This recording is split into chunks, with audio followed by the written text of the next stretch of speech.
أيمانهم وعن شمائلهم ومن فوقهم، ونعوذ بعظمتك أن يغتالوا من تحتهم.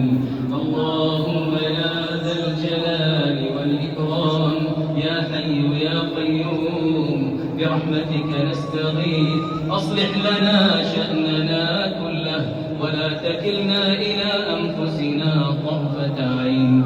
اللهم اغفر للمسلمين والمسلمات والمؤمنين والمؤمنات الأحياء منهم والأموات.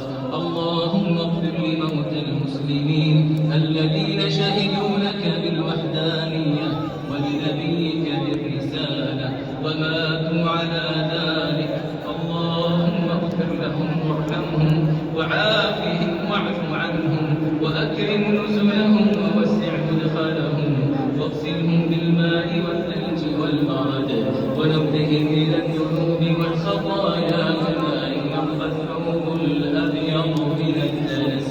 اللهم إنا نعوذ برضاك من سخطك وبمعافاتك من عقوبتك وبك منك لا